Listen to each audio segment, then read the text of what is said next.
Hello again, pig wrestlers and thrill seekers. I hope you're entertained, and I hope this entertains you because, good Lord, we can't not be entertained now, can we? If you were to say to a medieval peasant what being bored was, who knows, they might not understand. They might be so used to empty time, as we would call it. I remember a comedian on the radio saying she went to visit a friend of hers in London. She had a magazine open, she was sitting on the floor, she had a mobile phone with some, well, I'm sure, many messaging apps at her fingertips. The TV was on, and the first thing that she said as her friend walked in was, "God, I'm so bored." The mobile phone is, of course, the philosopher's stone in many respects. People dedicated their whole lives trying to find this thing that would give you knowledge and would give you access to art and wisdom. And, of course, the mobile phone can do all those things. But wait, here's a quote from Blaise Pascal, from his Pensées, his thoughts. What did you think, Blaise? All of humanity's problems, that's a strong start, isn't it? The root of all evil is money, that kind of quote. All of humanity's problems stem from man's inability. We'll overlook the linguistic assumption about gender there because there were other times and it actually means humanities, of course. Let's start again. All of humanity's problems stem from man's inability to sit quietly in a room alone.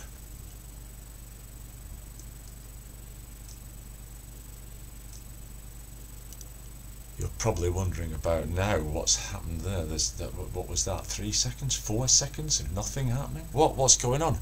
The BBC radio announcement for April the 18th, 1930 was, "Today is Good Friday, there is no news." And then they played some piano music. Well, at least they didn't leave you in silence.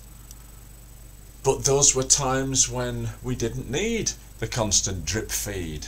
We didn't need Oprah Winfrey's Twitter or X account. We didn't need to know what Gary Lineker thought about some political issue before we were obliged to hop onto one side of the fence or not. Boredom forms a part of the conquest of happiness, as the title of Bertrand Russell's work has it. Boredom and excitement is one of the chapters, asking the simple question, why do we dread boredom so much? The idea of solitary confinement, I suppose, if you don't have access to things, the outside world, the dreadful thing about that would be the crushing boredom. Russell backs it up a little bit, or at least from our perspective. Here he says, we are less bored than our ancestors were, but we are more afraid of boredom. So we're back to the medieval peasant again. Did he realise he was bored? Has he spent all day doing pretty much the same things in a field before coming home to a house with no electricity, no radio, TV, not even electric light? Maybe you could play cards by candlelight. Maybe you could have interesting conversations with your family.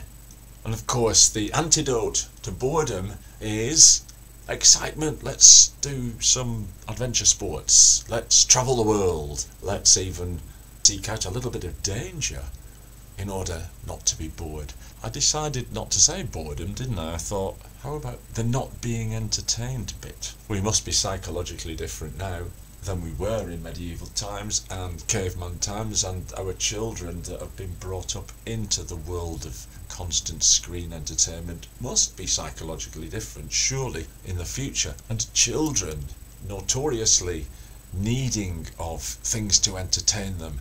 I happened to see the film version of Longitude, the Dava Sobel novel, effectively about the Harrison clock invented at the end of the 18th century. There's one part where a little lad is asked to sit and wait while a chap goes off to do something important. I think we see a flashback of him sitting there, kicking his legs, which don't reach the floor, just kicking them under the chair and puffing out his cheeks. Lord, that was boring, wasn't it? When you're a child, it's boring. Waiting for Christmas. Thank heavens we invented television. But wait a minute, didn't our parents say, stop watching television, you'll get square eyes, you'll become a couch potato, go out and play, TV will corrupt your brains. I suspect we don't feel that our brains have been corrupted in much the same way as we don't feel that reading is a terrible pursuit. In fact, we're actively encouraged to read. Read, it's, as Marshall McLuhan says, it's, well, I can't remember now, it's hot coal, it must be hot, mustn't it? But it engages you. It's not like sitting staring at a screen. In fact, even radio is more engaging than television in that respect. It demands a little bit more of your own imagination. But wait, again, back in Don Quixote's time, he was considered mad because he read. He read too much, and he got all these odd ideas into his head. So it's a better idea not to read, and there we agree with Socrates. Socrates says the only reason people write things down is so they don't forget them, therefore you will lose the art of memory. And Plato wrote that down.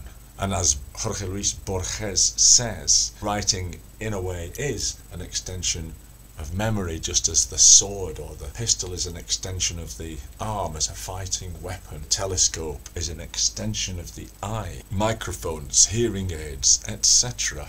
I wonder, what is the internet an extension of? What creative or exploratory drive are we fulfilling by filling our screens with, well, let's see, in my case, 1, 2, 3.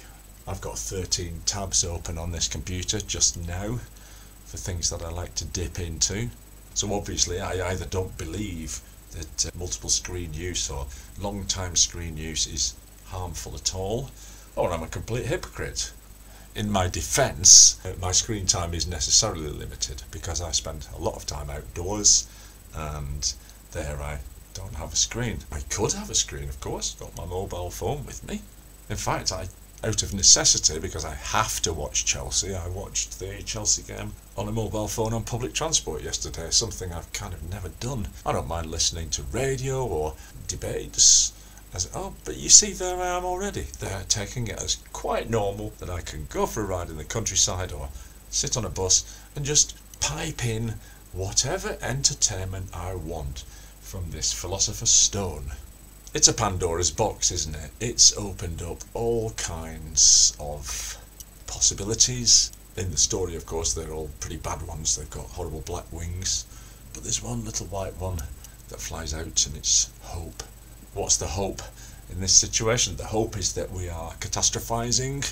Perhaps today's children will just adapt into a new kind of more virtual reality.